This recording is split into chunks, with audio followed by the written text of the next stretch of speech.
Queridos irmãos e irmãs, vamos estar na liturgia do 11º domingo do tempo comum. Se você ainda não se inscreveu nesse canal, toque aí, se inscreva para receber notificações de novas publicações de homilias dominicais e solenidades. Os textos são apresentados para reflexão, primeira leitura do livro do Êxodo, capítulo 19, versículo de 2 a 6. O salmo responsorial é o salmo 99.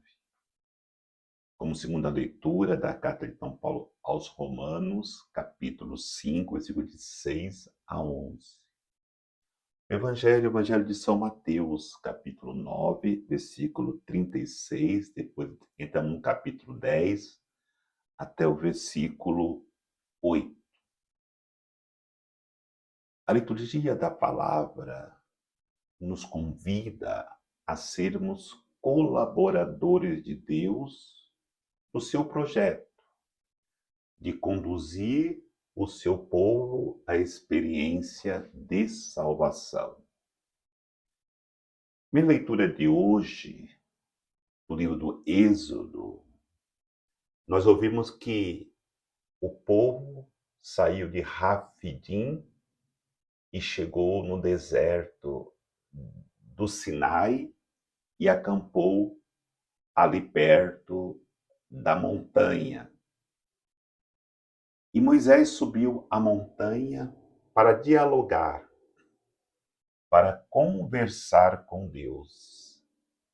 E nessa conversa, Deus disse para Moisés: percebestes como eu conduzi o meu povo pelo deserto até chegar aqui? Esta é a realidade de Deus na condução do seu povo. O povo não conseguiria atravessar o deserto sem a condução de Deus, sem Deus estar agindo a seu favor. E nós não conseguiríamos atravessar o deserto da vida se Deus não nos conduzir durante toda a caminhada. Na segunda leitura, nós ouvimos que Deus, na sua bondade, na sua misericórdia, quando nós estávamos na impureza, estávamos longe dele, ele nos trouxe para próximo dele. Ele nos conduziu quando éramos ainda inimigos pelos nossos pecados, ele nos reconciliou consigo, nos conduziu novamente a uma experiência do seu amor que outrora havíamos perdido lá no paraíso com o pecado original e hoje com os nossos próprios pecados. Mas a minha reflexão nesse 11º domingo do tempo comum, eu quero aprofundar no Evangelho. Nós lembramos que, antigamente,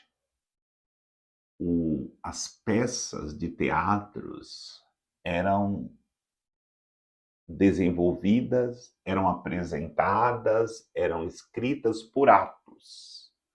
Ato 1, ato 2, ato 3, ato 4 e assim consequentemente.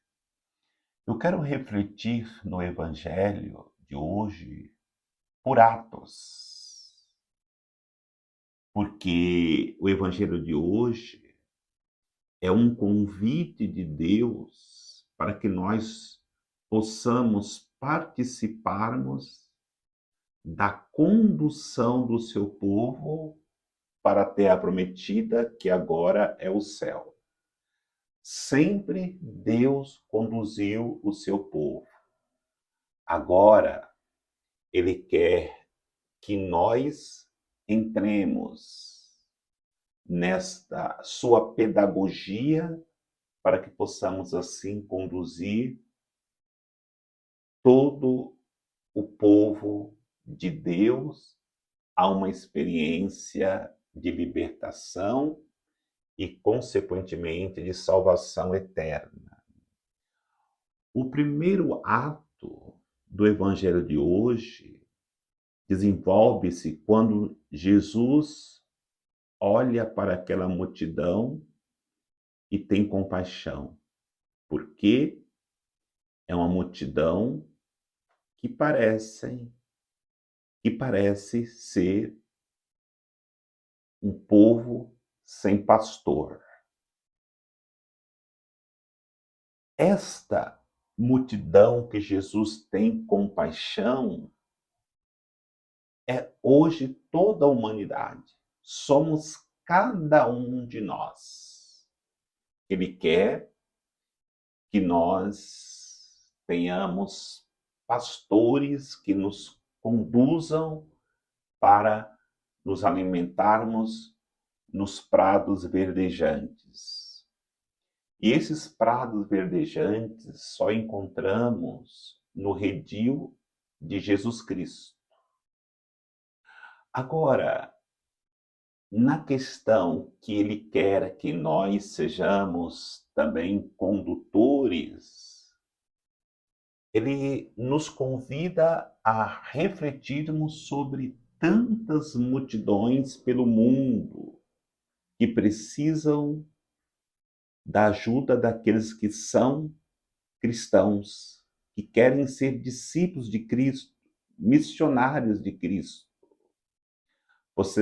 Podemos citar as multidões que sofrem com a guerra lá na Ucrânia, na Rússia, as multidões que são perseguidas por ditaduras. Podemos colocar aqui o Afeganistão sofrendo das mulheres com as perseguições.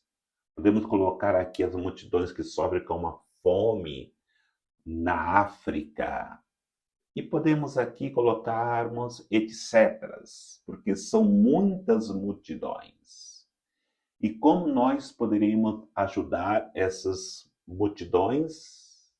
Talvez não com a nossa presença física, mas com as nossas orações nós podemos chegar muito longe. E eu gosto sempre de lembrar que Davi, com aquela pedrinha, derrubou o grande inimigo filisteu Golias. Imaginemos nós o poder de uma Ave Maria, como pode derrubar inimigos para libertar multidões. Imagine um terço, imagine uma missa rezada na intenção de multidões que sofrem pelo mundo. Então, entendamos que nós precisamos viver como colaboradores de Deus na condução do povo à libertação. O segundo ato do Evangelho é quando Jesus diz: é grande a messe, mas são poucos os operários.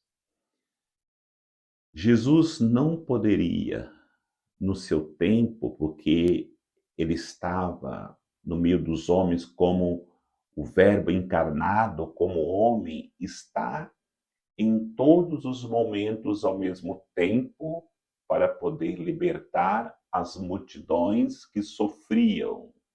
Não poderia impor as mãos em cada um dessas multidões que estavam sofrendo.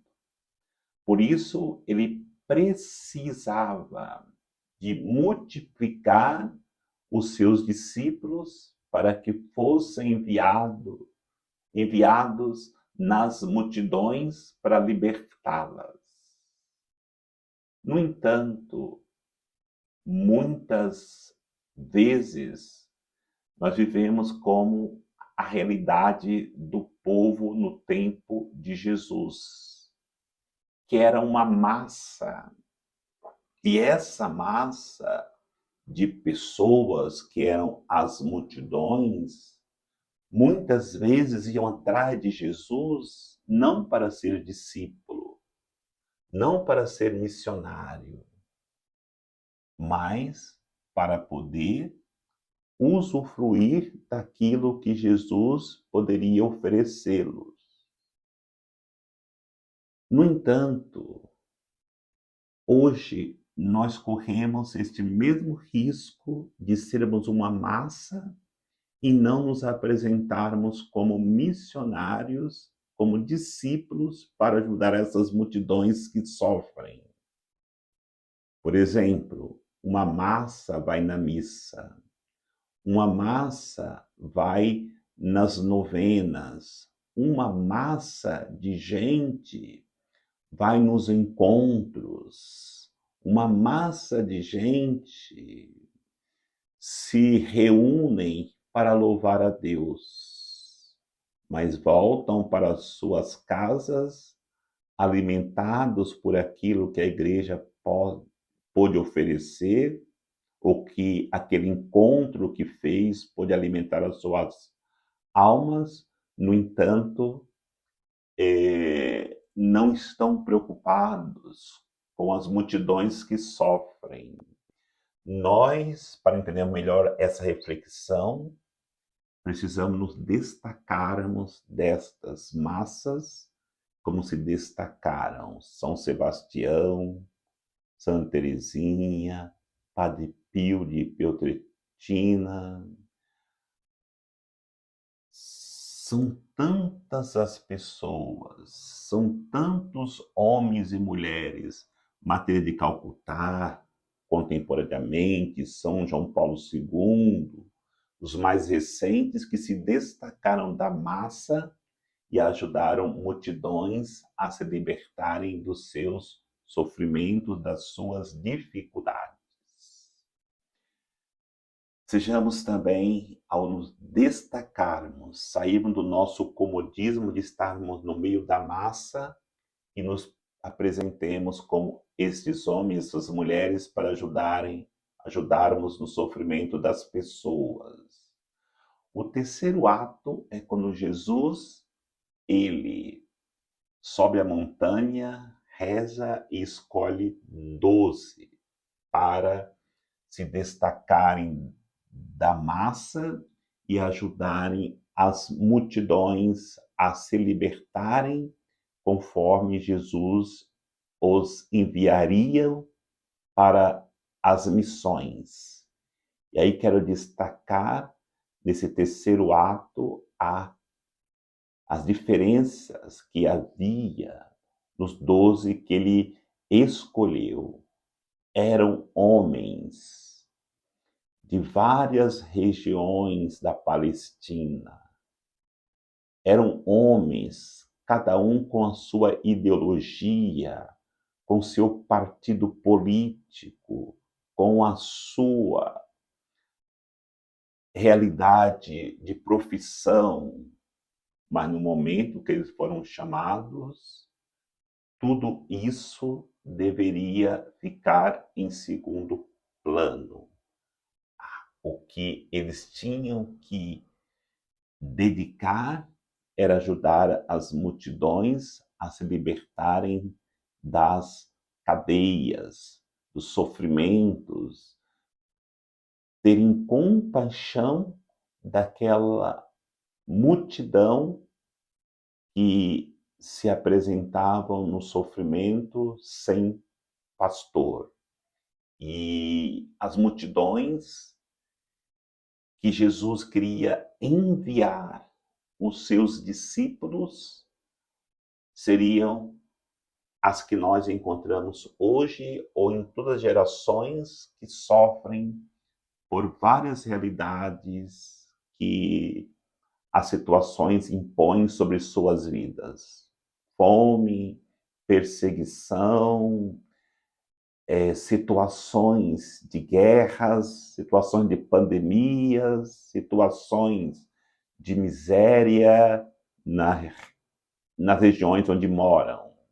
Então, este é o terceiro ato. ato. E o quarto ato, para nós encerrarmos esta reflexão, é quando Jesus dá poder para os seus discípulos expulsarem todo tipo de mal, para curar os enfermos, para anunciar que o reino de Deus está próximo, para poder libertar de toda opressão do maligno.